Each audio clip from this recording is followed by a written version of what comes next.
Bem-vindos ao Observatório da Imprensa. Nesta edição, vamos analisar os preconceitos expressos através da mídia e amplificados dentro das redes sociais. Para falar sobre o assunto, convidamos o filósofo Roberto Romano, o professor e escritor Muniz Sodré e o psicanalista Chaim Katz. Veja agora como a mídia foi destaque nesta semana.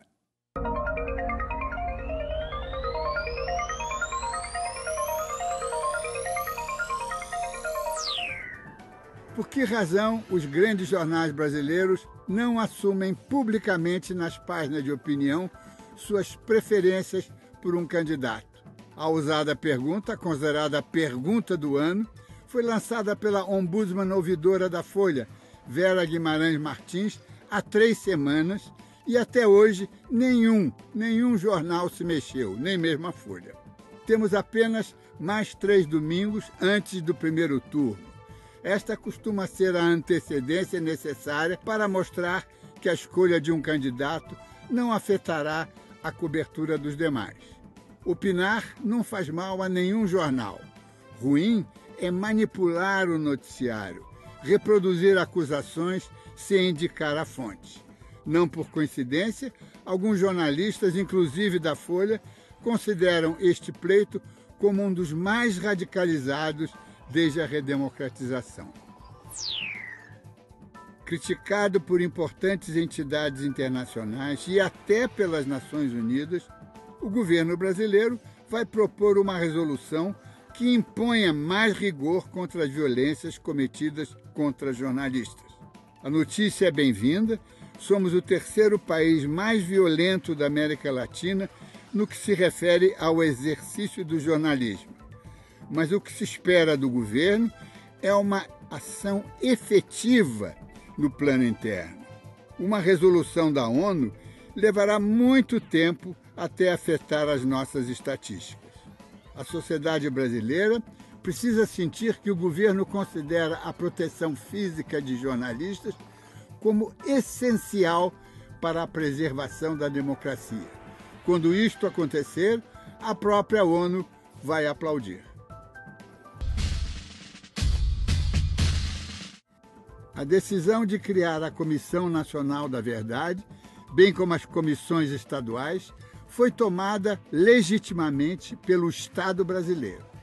Os convocados para depor têm o direito de manterem-se calados, mas recentemente em Brasília, um deles, oficial reformado, escreveu um bilhete abusado: virem-se, não colaboro com o inimigo. Mas quem é o inimigo? O Estado brasileiro? Neste caso, o oficial coloca-se como inimigo do Estado brasileiro, portanto, subversivo, e por isso deve ser punido. A Comissão Nacional da Verdade deve apresentar um relatório até o fim do ano. A mídia parece quieta demais, mais interessada no atendimento do prazo do que em ajudar na busca da verdade. Seria a sua chance de compensar todas as omissões passadas. Você já pode participar do debate ao vivo com a sua pergunta através das nossas redes sociais no site do Observatório da Imprensa. Preconceito e prejuízo são violências arbitrárias, instintivas e irracionais, tomadas antes de qualquer reflexão. A palavra retornou ao vocabulário cotidiano há 4 semanas, a partir do doloroso episódio ocorrido no estádio do Grêmio, em Porto Alegre, quando o goleiro Aranha dos Santos foi agredido verbalmente pelos torcedores adversários, entre eles uma exaltada gremista. Identificada pelas autoridades, converteu-se em vilã nacional, perdeu o emprego e sua casa foi atacada em represália. O racismo não se limita ao futebol. É doença antiga, global, mas não é a única exclusão no mundo que se pretende aberto e sem fronteiras. A homofobia, a islamofobia são intolerâncias mais recentes e não menos deformantes. A xenofobia e o antissemitismo são ancestrais. Combinam fobias religiosas, culturais e étnicas mantidas em estado de permanente mutação. Hoje explodem as discriminações que se combinam e se reforçam constantemente, e as raivosas segmentações incluem ideologias, seitas, classes econômicas, aparência, idade e psiquismo. Baixinhos, gordinhas, narigudos, maluquinhos, gaguinhos, apesar do diminutivo, são condenados a viver em mundos à parte, segregados, eternamente diferenciados. A mídia alimenta ou atenua os estigmas? É o que vamos tentar entender nesta edição. O preconceito está na pauta do dia. Nas últimas semanas, o caso do goleiro santista Aranha, que foi chamado de macaco por integrantes da torcida do Grêmio, e o debate sobre a criminalização da homofobia nas eleições presidenciais ganharam as manchetes. Explícita ou velada, a intolerância é uma realidade no Brasil.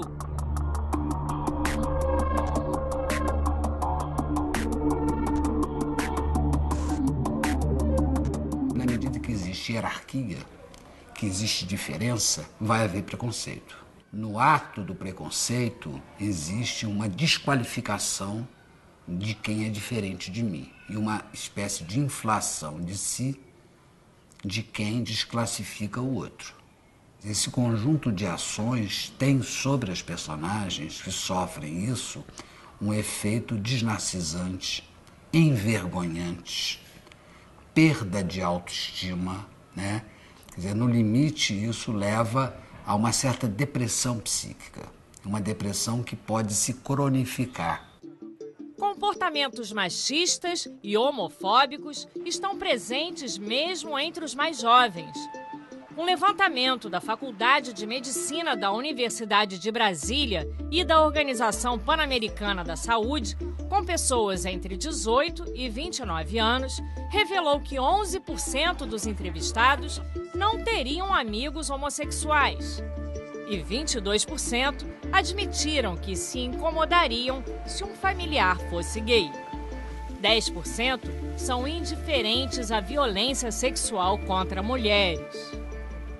A matriz do preconceito é um pouco a dificuldade que a sociedade moderna criou de não saber lidar com a diferença, de maneira que a diferença ela se transforma numa fonte de violência, de hostilidade, de agressividade, né? É aquilo que o Freud, num livro dele chamado Psicologia das Massas, Análise do Eu, chama de narcisismo das pequenas diferenças. E me parece que, na sociedade contemporânea, esse processo se radicalizou muito. Ainda existe, como dizem os estudiosos, no mercado religioso, né, uma certa competição pelas almas, né? Então, logicamente, um tende a falar mal do outro, né? E muitas vezes satanizar até aquele que não concorda com a sua posição. E isso tem gerado situações muito delicadas, né, de desrespeito à crença, né, das pessoas e mesmo de grupos que são seculares aqui no Brasil, como o caso dos judeus mesmo, né, que recentemente aí com toda a questão lá de Gaza acabaram tendo uma discriminação com relação a brasileiros de religião judaica, logicamente identificados com o Estado de Israel, mas que não podia acontecer como aconteceu. Os meios de comunicação têm aberto espaço para discutir a diversidade, mas a cobertura geralmente é apenas pontual.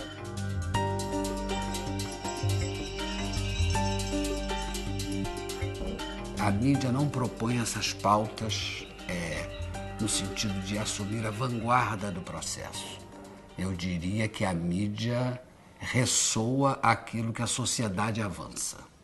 E às vezes até mesmo com certo atraso, mas é obrigada a fazer isso a mídia escrita ou televisiva, que hoje, de uma certa maneira, tem um patrulhamento, entre aspas, ideológico feito pelas mídias sociais, que discute, debate pronto essas coisas que acontecem, né?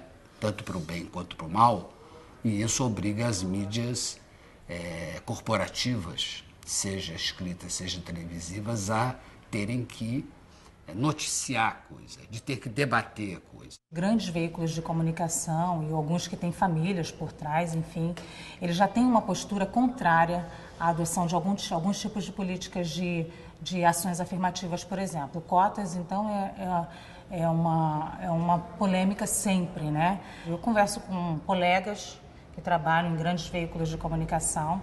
Esses jornalistas estão sempre falando a mesma coisa, estão falando que eles, para pautarem esse assunto, para pautar a questão do negro no Brasil, eles têm uma grande dificuldade. Um bom trabalho seria fazer um aprofundamento da questão racial no Brasil. Um bom trabalho seria abrir para uma discussão do porquê isso acontece. A mídia tem trabalhado de uma forma assim positiva em termos de indicar, né, o que tem havido, mas às vezes com algumas nuances, porque existem alguns que muitas vezes parece assim um coro orquestrado que sempre rejeita, nega, isso particularmente a partir da discussão sobre as cotas. Agora, no caso do tempo mais contemporâneo, eu acho que houve uma conscientização muito grande dos jornalistas, eu diria como profissionais, né, de quanto o racismo criou no Brasil desigualdades, isso corroendo a democracia. A mídia tem um papel educativo, não uma coisa careta que vai ficar dando aulinha, né, mas nesse papel do esclarecimento. Nas mídias sociais, campanhas de conscientização e denúncias são rapidamente difundidas. Por outro lado, o anonimato da rede acaba propagando a discriminação. Relações homoafetivas vêm sendo tratadas com naturalidade nas novelas, mas o papel dos negros na televisão ainda é bem tímido. A televisão brasileira é uma televisão predominantemente branca. O telejornalismo brasileiro ainda é predominantemente branco. E isso faz com que o jovem, com que a criança não se identifique, não acredite que possa estar naquele lugar. Eu faço questão sempre de manter uma identidade visual. A identidade negra respeitada, o cabelo afro respeitado e a identidade negra respeitada como uma identidade de beleza. Isso é um outro ponto que está faltando na TV brasileira. Chaim Katz, vou me permitir trazer uma experiência pessoal muito antiga já, corrida há 7 décadas comigo, naturalmente. Era criança, morava aqui em Vila Isabel, no Rio de Janeiro, e jogava futebol na rua e tal, essas coisas todas, e frequentemente entrava chorando em casa, porque o meu grupo tinha levado pedradas dos moleques da rua e eu fui chamado de gringo. Esse negócio me marcou profundamente. Hoje, nós estamos vivendo numa sociedade em que é bacana chamar o fulano de gringo, porque cria-se aí é um modismo, naturalmente, mas o que eu acho que está acontecendo é que as pessoas já não percebem essa diferenciação. Acham bacana, acham legal chamar de gringo e não percebe que o outro tem uma sensibilidade, pode ter experiências desagradáveis. Como é que você vê isso? Eu acho que a marca que se tinha do gringo há 7 décadas atrás não é a mesma. Sim, claro. Então, porque a palavra gringo tomou outras conotações dentro da nossa dinâmica histórica e hoje, para nós, os gringos viraram os norte-americanos. Aliás, eles é que começaram a ser chamados de gringo, né? A gente lembrava hoje, provavelmente, do Green, do exército americano que invadiu o México e colonizou e está colonizando até hoje. Ou não, mas enfim, é o dono do pedaço.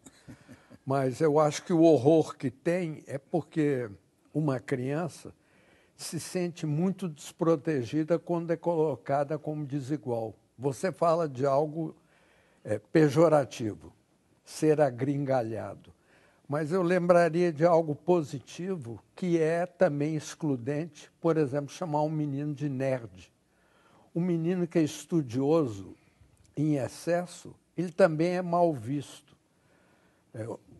há uns 2 meses, um brasileiro ganhou a medalha Fields. É a primeira vez que isso aconteceu, mas eu teria gostado de ouvir o sujeito num debate desse. Um cara que não leu, ele diz, eu não leio, ele tem uma intuição matemática e tal, mas a exclusão dele também não é fácil. Ser considerado um gênio, logo ele ganha o epíteto de maluco, esquisito. Então, eu penso que essa exclusão passa por outros mecanismos mais amplos e, se a gente tiver oportunidade, nós poderemos falar, porque a lembrança do Dines é de uma exclusão denegativa chamada negativa. Eu pensaria que também positivamente se é excluído e que o que o livro do Sartre sobre racismo lembra, eu acho que bastante bem. O Sartre é esquecido hoje pela maioria dos intelectuais, mas eu acho que a gente talvez tenha a possibilidade aqui de retomar o assunto. Professor Romano, a estruturação da sociedade, ela é discriminada. Embora a gente viva numa sociedade de massas, não é? Globalizada, ela é basicamente feita de grupos que se excluem, não é? Quer dizer, se excluem a propósito de coisas mínimas, né? Quer dizer, a obesidade, a adicção, fulano gagueja. 7 décadas. Como? 7 décadas. Exatamente. A idade. Exatamente. Então, todas essas coisas, os idosos, né? O fulano é comunista, então bebe sangue de criancinhas, essas coisas todas. Como é que a gente escapa dessa segmentação e dessa discriminação que está encorpada nessa sociedade dita de massas, né? Dines, eu acho que o preconceito é o integrante de uma ética péssima. Então, a ética normalmente é justamente o conjunto de valores e contravalores que são assumidos e reiterados de tal modo que se tornam automáticos. A pessoa faz aquilo automaticamente e acha que é natural fazer aquilo. Você falou da sua infância. Eu sou paranaense e, quando eu era criança, eu tinha olhos azuis e cabelos loiros. E eu era chamado de polaquinho, né? E polaquinho por quê? Né? Porque, dadas essas características claras. Mas por que polaco, até hoje, no Paraná, é um xingatório?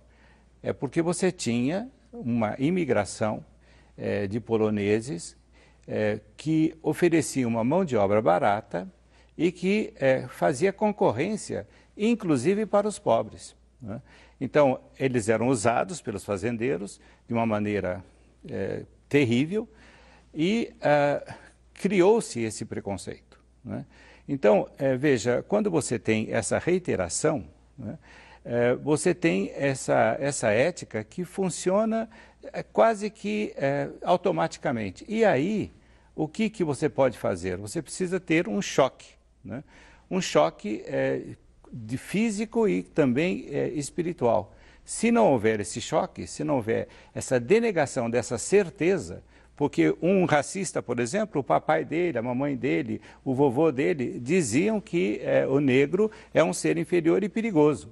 Então, se ele não encontrar um choque, se ele não encontrar um negro que desminta toda essa certeza, evidentemente ele vai continuar agindo daquela maneira. Então, eu não acredito em modificação ética sem luta, sem contraposição de vontades. Foi muito bem lembrado pelo professor Sartre. Acho que eu sou um dos leitores de Sartre até hoje, justamente porque em Sartre você encontra essa temática do indivíduo, da vontade geral e dessa naturalização da liberdade que constitui a nossa sociedade. Muniz Sodré, você como, além de pensador, jornalista, né? Como é que você vê toda esse caminho que a sociedade está tomando, sabe, de se pretender ampla, tolerante, não é, aberta, e ser um conjunto de guetos cada vez mais... Eu acho, Diniz, que talvez seja necessário entendermos como é que se constitui um preconceito para sair um pouco do julgamento moral sobre o preconceito. Que esses julgamentos já são acertados, mas não entendemos bem a natureza dele. Talvez a primeira coisa a se dizer é o seguinte, é falar da naturalidade do preconceito. O preconceito é natural. É natural em que sentido? Porque isso está em autores que meus colegas conhecem, por exemplo, Wittgenstein. É um livro de Wittgenstein sobre isso, sobre a certeza. Quando, digamos, um professor, o pai, diz à criança que a Lua é redonda, a criança não verifica como vai verificar alguém que já tem instrumentos racionais maiores. Ele acredita. Nós aprendemos, quando ele acredita, isso é um preconceito. Não chegou ao conceito. Assimila. Né? E por que ele acredita? Pela confiança na fonte, pela autoridade da fonte. Então, nós aprendemos por meio do preconceito. Qualquer coisa. Geografia, história, matemática, nós só aprendemos por preconceitos. Acontece que a superação do preconceito é responsabilidade da educação e do meio social.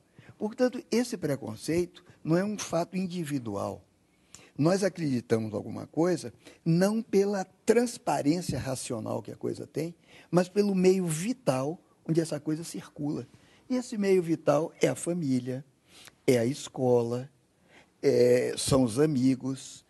Aí, esse meio vital é que é responsável pela crença que temos naquilo em que acreditamos. Ora, o meio vital em que nós nos movemos, portanto, o meio educacional, traz embutido em si mesmo preconceitos negativos. Portanto, não ultrapassa o nível primário e o nível primitivo do preconceito, que é positivo em seu início. Ele fica... Então, esse preconceito reificado é um anacronismo. Quer dizer, no fundo, todo sujeito adulto, imbuído de preconceitos negativos, pode ser racista, é um anacrônico. Quer dizer, é uma espécie de pássaro dodó. Aquele pássaro da Ilha Maurício que tinha a perna para trás, o bico para o lado. Então, o racista é um pássaro dodó. É completamente anacrônico. Por quê? Porque ele não saiu da esfera da naturalidade do preconceito. Ele cresceu, o preconceito ficou na cabeça dele como se ele ainda fosse criança. Mas há um momento de naturalidade. Então, para entender isso, é preciso ver como esses preconceitos se constituem no meio onde esses juízos circulam. Então, o meio, se for falar do negro, por exemplo, nós estamos numa sociedade que ainda a forma social da escravidão continua no Brasil. Então, é perfeitamente natural, se essa forma é escravagista, não juridicamente, mas do ponto de vista social e psicológico, é compreensível que o negro seja vitimizado. Agora, se você me perguntar qual é a raiz, a matriz desses preconceitos negativos, com o negro, qualquer outro, eu diria o antissemitismo. O antissemitismo é a forma matriz de todo preconceito no Ocidente.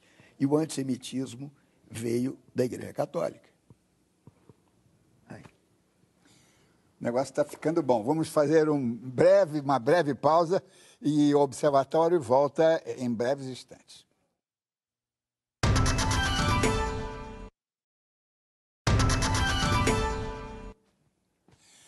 Estamos de volta com o Observatório que hoje discute os preconceitos fabricados na mídia. No estado do Acre, o vírus da ebola ainda não foi detectado, mas o preconceito já atingiu os africanos. O ebola está restrito à África, mas o medo já chegou ao Brasil. No Acre, há denúncias de que a Polícia Federal estaria recusando imigrantes africanos para impedir que o vírus atinja o território brasileiro.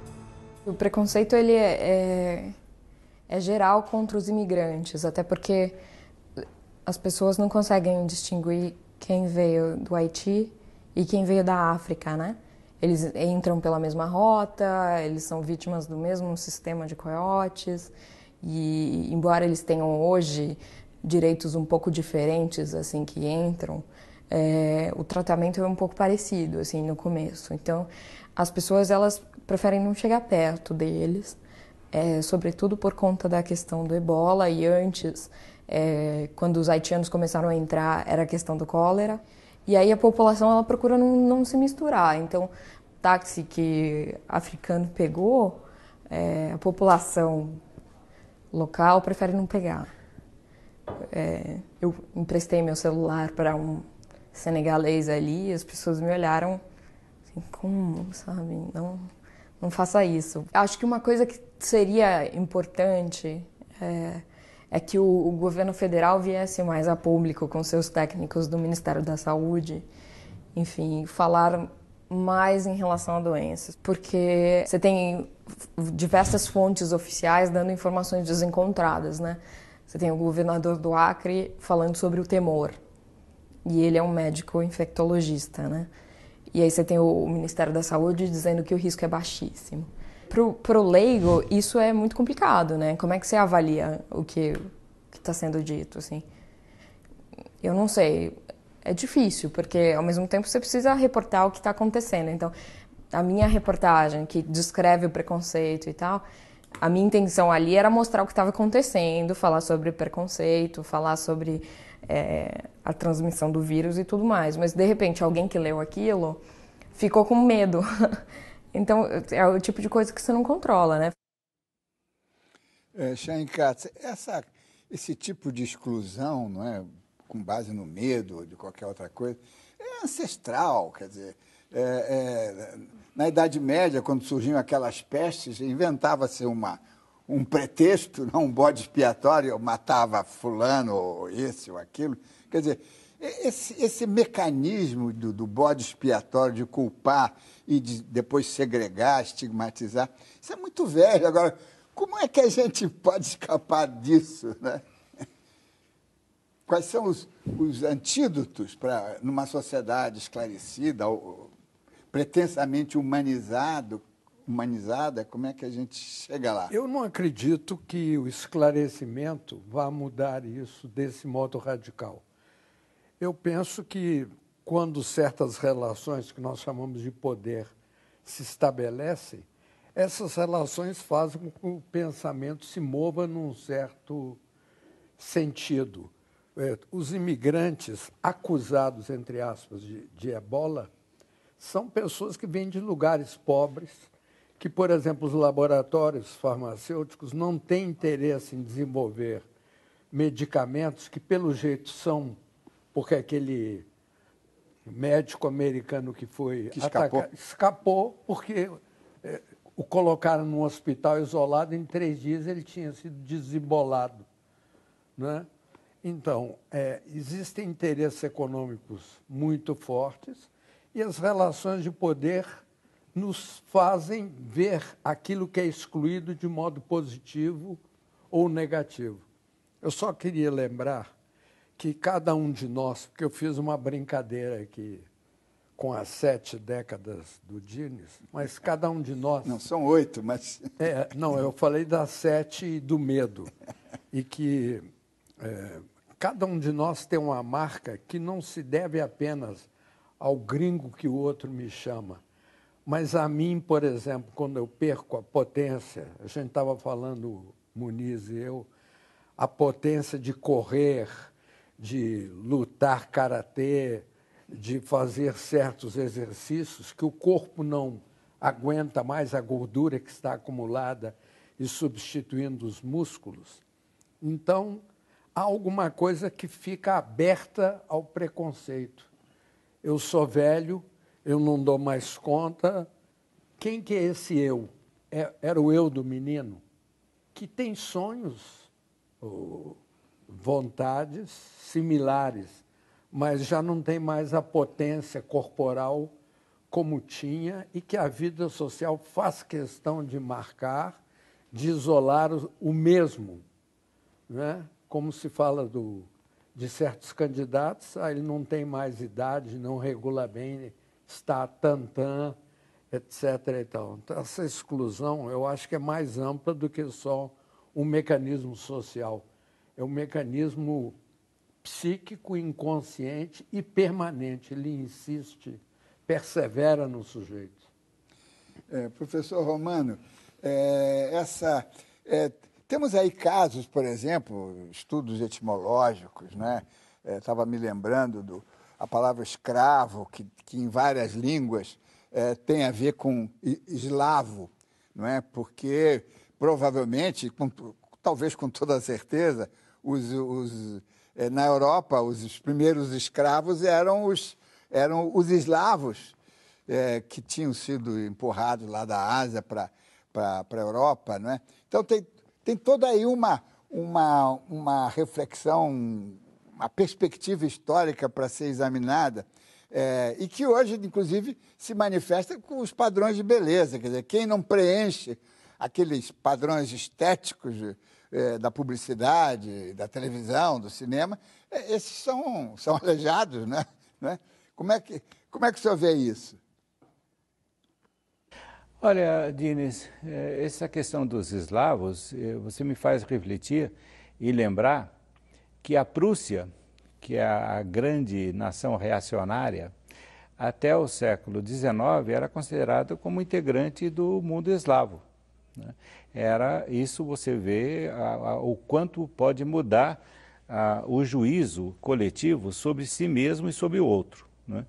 Esse ponto me parece também dever ser pensado em termos de uma posição em relação às coletividades que estão em perigo.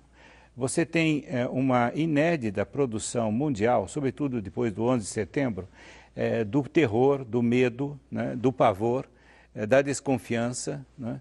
Você tem um aumento do anti-islamismo, mas você também tem um aumento do antissemitismo, e tudo isso me lembra um romance que os senhores conhecem bem, né, que é do Albert Camus, né, A Peste, que é uma metáfora, no meu entender, muito apropriada para entendermos o que nós estamos vivendo, inclusive nesses exageros de perseguição e de fuga que nós notamos na internet, né? Esse ponto, esse ódio que se dissemina, que na verdade é medo, é pavor e a fuga daquilo que é o básico da convivência humana, que os gregos chamavam de filia, de amizade. Platão dizia que, isso está nas leis, que enquanto as dores e as alegrias dos indivíduos não forem compatíveis com as dores e alegrias do coletivo, não haverá cidade forte.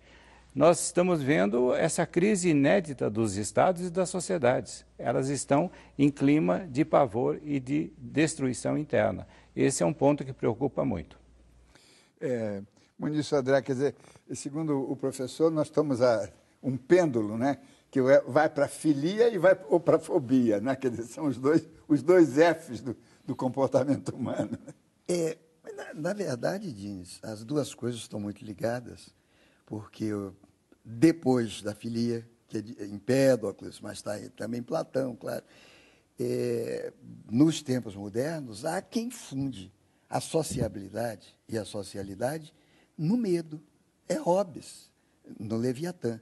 Então, o medo é uma emoção básica, fundamental, que para Hobbes funda o Estado e a sociabilidade. Quer dizer, o Estado surge da proteção, coletivamente, dos indivíduos se dão contra um outro, contra o inimigo. Diferente. Contra o diferente. Ora, mas o medo é também a forma, e os psicanalistas sabem disso, é a forma negativa do desejo.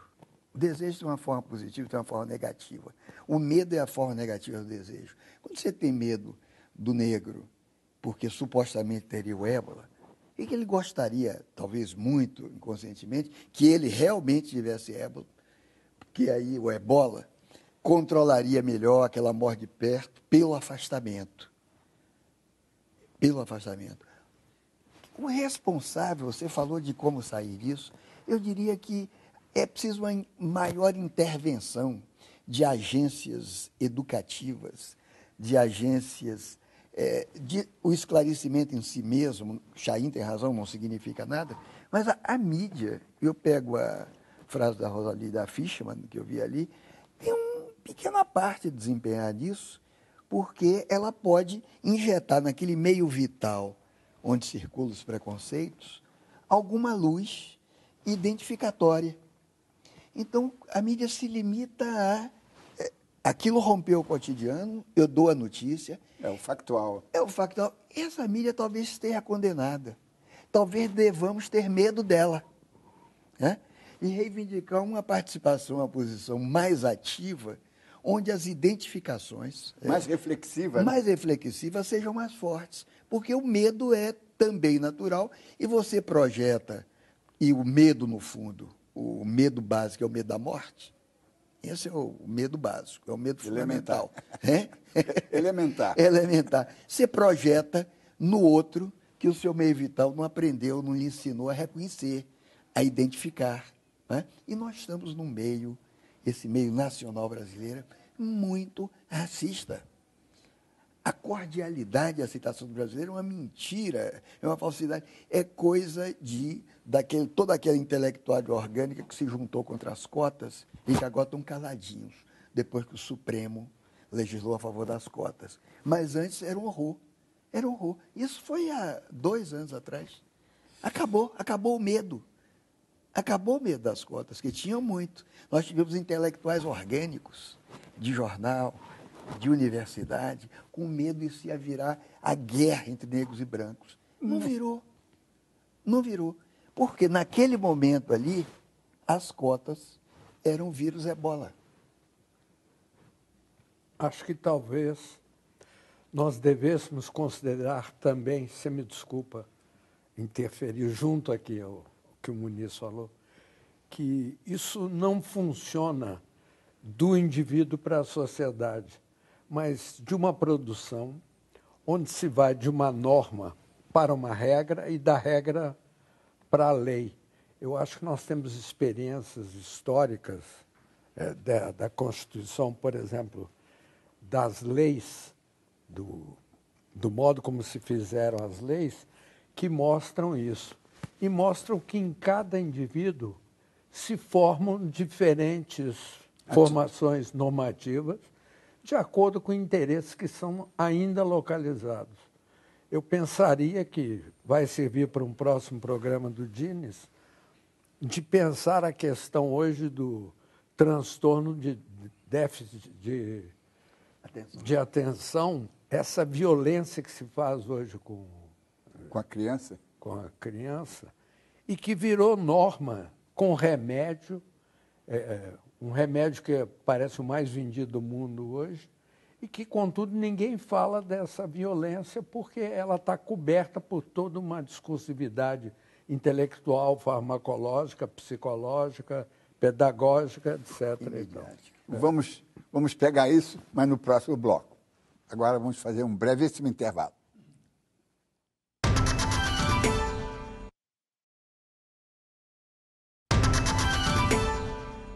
O Observatório da Imprensa está de volta com um programa que hoje analisa a discriminação de setores da sociedade amplificados ou atenuados na mídia. Professor Romano, estamos diante hoje de uma situação, que é véspera de eleições, que deveria ser uma festa de debates, de troca de ideias, mas a coisa ficou também a estigmatização da política, da ideologia, quer dizer, o comunista virou satanizado, e o contrário também, não é? Quer dizer, o fulano é direitista, portanto não tem direito a falar. Como é que é esse processo de preconceito, de diabolização, de satanização, está sendo incorporado pela política, quando a política que deveria ser uma forma de eliminar, não é? Olha, eu acho que sim.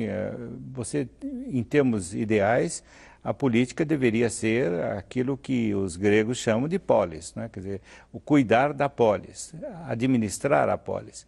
Mas nós conhecemos bem a história da democracia ateniense e sabemos que existe ali uma violência muito grande. Por exemplo, Dines, na Grécia Democrática, existia uma lei que é um absurdo jurídico até hoje, que escandaliza, que é a lei da atimia. Quando chegava a época das eleições, um candidato que estava obtendo muitas intenções de voto, ele era acusado pelo seu adversário de ter se vendido sexualmente quando era criança. A partir desse momento, ele perdia o direito a participar das eleições, ele perdia o direito à cidadania e ele não era julgado, ele era condenado dessa maneira.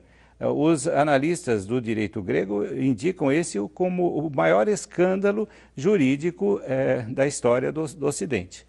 Então, veja, essa prática de destruir o outro utilizando ataques baixos é muito antiga na nossa tradição ocidental.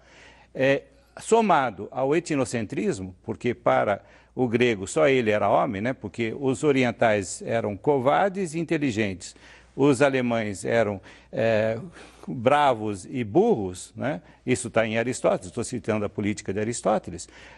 Somado a isso, você vê que o nosso modelo de vida política é extremamente complicado desde o início. Então, não vamos idealizar, né, o Ocidente, cristão, etc., etc. Eu acho que é preciso verificar a prática da política tal como ela se definiu ao longo dos milênios na nossa civilização, se é possível utilizar esse nome. Chaim Katz, a sua experiência de psicanalista, sem entrar em detalhes, né, mas no divã, na horizontal, é possível tratar esses preconceitos e descobrir a sua fabricação e tentar... Eu acho que o Freud fez isto nos chamados trabalhos sociais dele, que eu não vou citar aqui.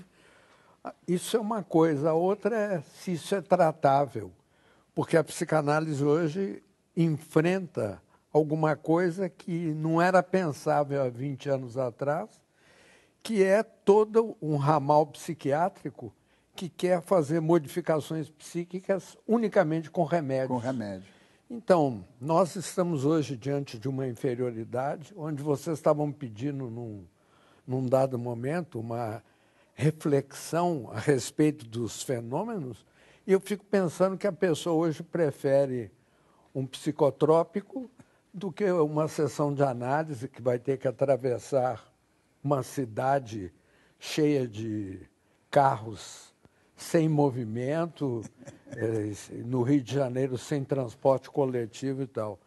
Eu acho que, enfim, vocês estão provocando, chamando a si, e eu estou me sentindo provocado a pensar que nem sempre a reflexão é o bastante.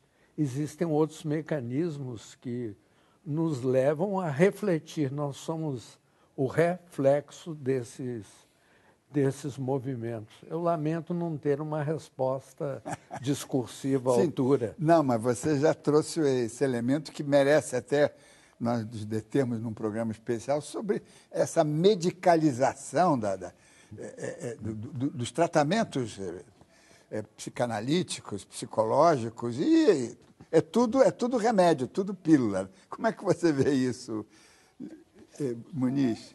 Olha, Dines, eu completaria isso que o Chaim disse, que há no fundo de toda a psicanálise, no fundo, eu sei que os analistas odeiam que se diga isso, há um fundo educativo, há um fundo pedagógico. Eu sei que nem todo analista concorda, depois de Lacan, mas eu vejo dessa maneira. Existe um fundo social que está presente ali, ainda que seja contra ele. Eu acho que esse fundo social pode se chamar educação. Há educadores públicos. Schopenhauer foi um educador público. Goethe foi um educador público. A abolição foi uma educação pública para o Brasil entrar no próximo século. Eu acho que nós estamos precisando de educação pública. Isso é importante. Professor Romano, agora tem um assunto que é, no fundo, a raiz dessa edição de hoje do Observatório, houve um debate, depois do episódio lá no Rio Grande do Sul, do Aranha, não é? Houve inclusive o Pelé se manifestou, dizendo ele não devia fazer um caso, isso é normal. Quer dizer, o assunto deve ser discutido ou deve ser engavetado? Essa é a questão.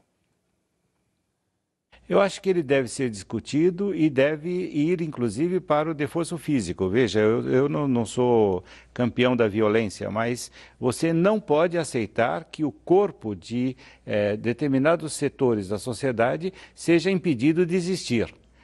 Quando você reduz a humanidade de uma pessoa de cor negra, dizendo que ela é um macaco, você está retirando dela a possibilidade, inclusive, da existência. E as estatísticas policiais brasileiras mostram bem a quantidade de jovens negros que são assassinados, não é?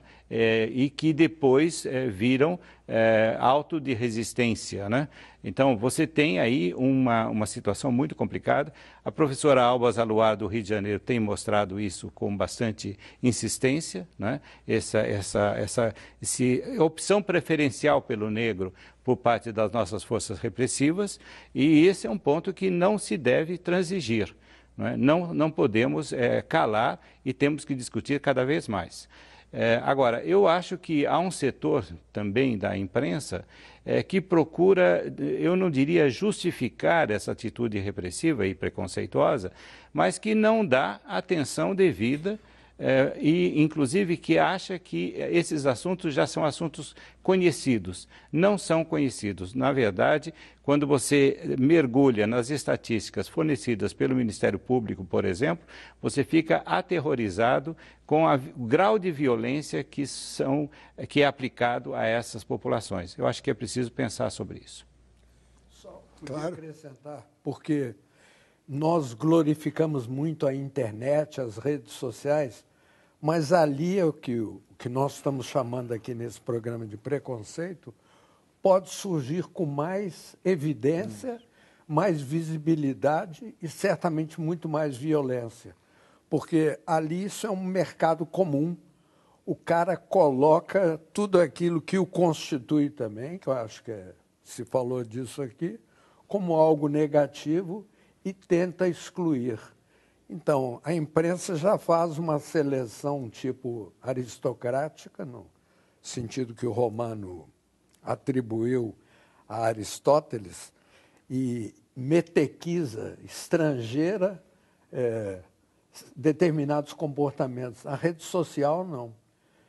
Eu acompanho um pouco e é um horror o que acontece ali. Eu não tenho solução, mas queria contribuir aqui para...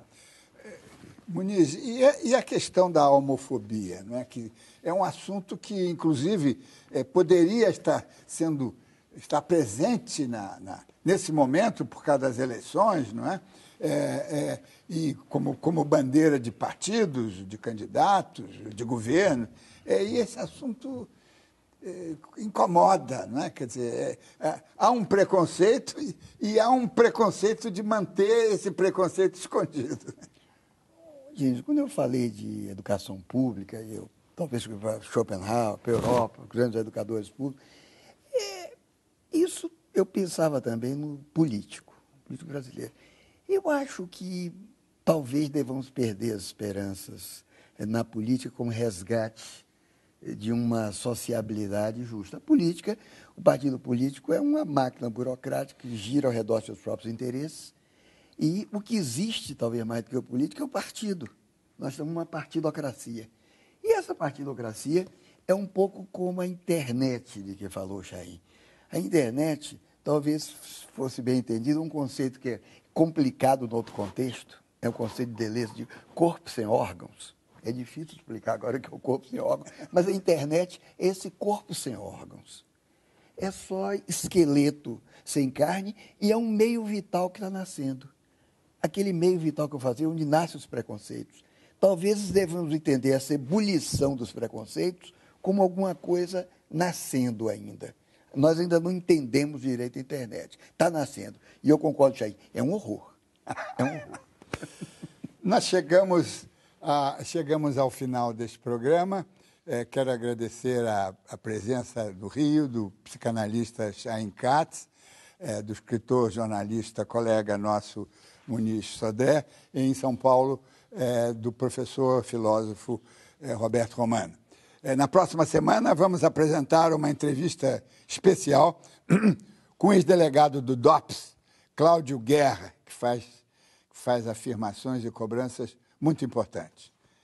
Lembre-se, assistindo ao Observatório da Imprensa, pela TV, pelo rádio, pela internet, você nunca mais vai ler jornal do mesmo jeito. Boa noite.